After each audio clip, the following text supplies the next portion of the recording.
আসসালামু আলাইকুম। ওয়ালাইকুম আসসালাম। আজকে আমরা পবিত্র কোরআনের খুব ছোট্ট একটা সূরা, কিন্তু এর অর্থ অনেক গভীর, সেই সূরা আত-তিন নিয়ে একটু বিস্তারিত আলোচনা করতে চাইছি। হ্যাঁ, অবশ্যই। এই সূরাটা নিয়ে কথা বলাটা জরুরি।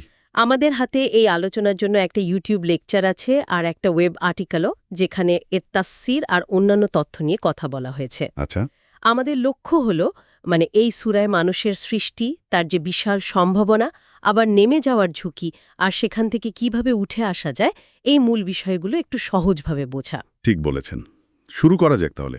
সূরাটা তো শুরুই হচ্ছে 4টা শপথ দিয়ে। হ্যাঁ, তিন মানে ডুমুর, জাইতুন মানে জলপাই, তুরি সিনিন মানে সিনাই পর্বত, আর বালাদিল আমিন নিরাপদ শহর মানে মক্কা। হুম, এই যে শপথগুলো, এগুলো কিন্তু সাধারণ না।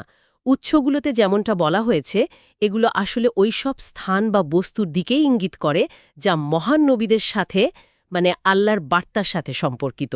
ঠিক যেমন সিনাই পর্বত তো মুসার সাথে সম্পর্কিত, আর মক্কা শহর আমাদের নবী মোহাম্মদ সাল্লাল্লাহু ইসলামের সাথে। একদম। আর ডুমুর আর জলপাই নিয়েও তো নানা মত আছে।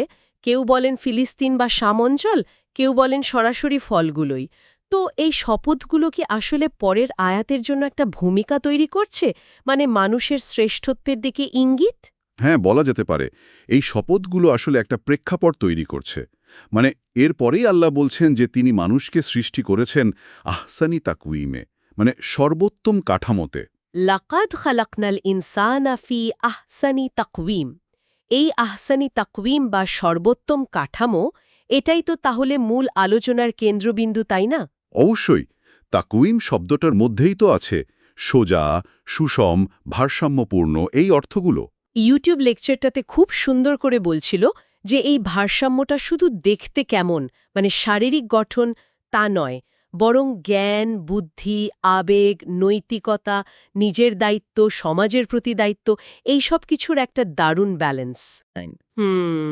আর্টিকেলে একটা ঐতিহাসিক প্রেক্ষাপটের কথাও বলছিল যে আয়াতটা নাকি পুনরুত্থান অস্বীকারীদের জন্য একটা জবাবও ছিল। হ্যাঁ, সেটাও একটা দিক।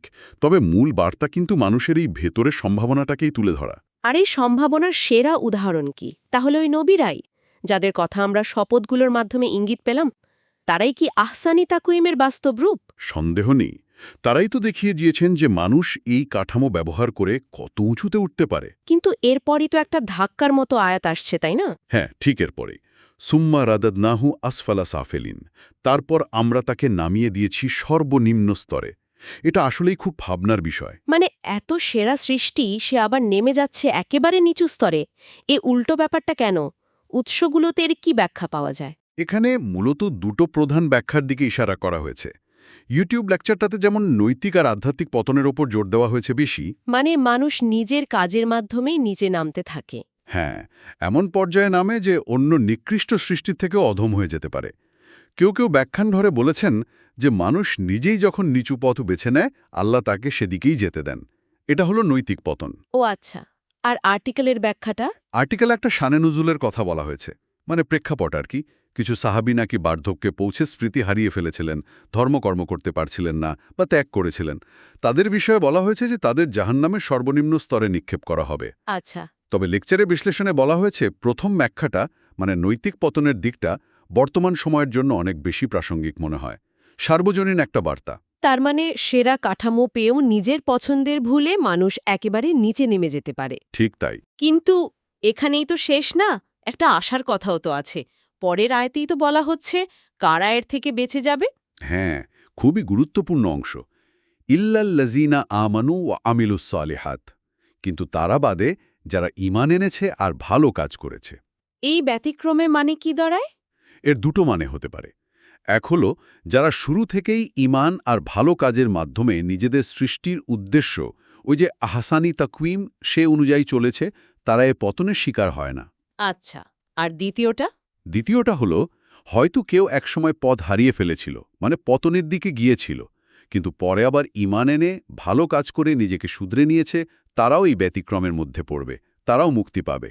তার ফেরার পথ সবসময় খোলা থাকছে, শুধু বিশ্বাস আর কাজটা ঠিক রাখতে হবে। একদম। আর তাদের জন্য তো অফুরন্ত পুরস্কারের কথা বলা হয়েছে। আজরুন গায়রু মামনুন, এমন প্রতিদান যা কখনো শেষ হবে না, নিরবিচ্ছিন্ন।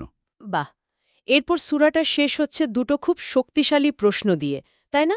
হ্যাঁ, প্রথম প্রশ্নটা হলো ফামা ইউকাযযিবুকা বাদু বিদ্দিন, মানে এত কিছুর পরেও কর্মফল দিবস বা বিচার দিবস নিয়ে অবিশ্বাস কিসের? মানে মানুষকে এত সুন্দর করে সৃষ্টি, তার সম্ভাবনা, তার পতনের ঝুঁকি, আবার উত্তরণের পথ দেখানোর পরও বিচার দিবস নিয়ে সন্দেহ কেন? ঠিক। আর দ্বিতীয় প্রশ্নটা আরও জোরালো, আলাইসাল্লাহু বে আহকামিল হাকিমিন, আল্লাহ কি বিচারকদের মধ্যে শ্রেষ্ঠ নন? এটা তো আল্লাহর চূড়ান্ত প্রজ্ঞা আর ন্যায় বিচারের দিকে ইঙ্গিত করছে, তার বিচারের উপর ভরসা রাখার কথা বলছে। হ্যাঁ, এই প্রশ্ন দুটো যেন পুরো সূরার আলোচনাটাকে এক জায়গায় এনে দাঁড়ায়, মানুষকে তার অবস্থান, তার দায়িত্ব নিয়ে ভাবতে বাধ্য করে। তাহলে পুরো আলোচনাটা যদি একটু গুছিয়ে বলি, সূরা আত-তিন আসলে মানুষের পুরো জীবনচক্রের একটা ছবি তুলে ধরে।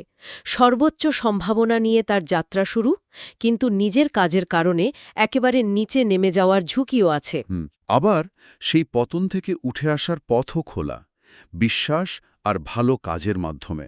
এই সবকিছুই মানুষের জীবনের অংশ। চমৎকার বলেছেন, খুব সুন্দর সারসংক্ষেপ। আর এখানেই হয়তো আমাদের সবার জন্য একটা চিন্তার বিষয় থেকে যাচ্ছে, তাই না? কি রকম? মানে মানুষের সামনে সেরা হওয়ার রাস্তাও খোলা, আবার একেবারে নিচে পড়ে যাওয়ার রাস্তাও খোলা। তাহলে কি আসলেই বিশ্বাস আর ভালো কাজ এই দুটোই সেই চাবি যা মানুষকে তার আসল মর্যাদার পৌঁছাতে বা টিকিয়ে রাখতে সাহায্য করে? খুব গুরুত্বপূর্ণ প্রশ্ন, এটা নিয়ে ভাবা দরকার। এই প্রশ্নটা দর্শকদের মনে রেখে দিয়েই আমরা আজকের মতো শেষ করি। ঠিক আছে, খোদা হাফেজ। খোদা হাফেজ।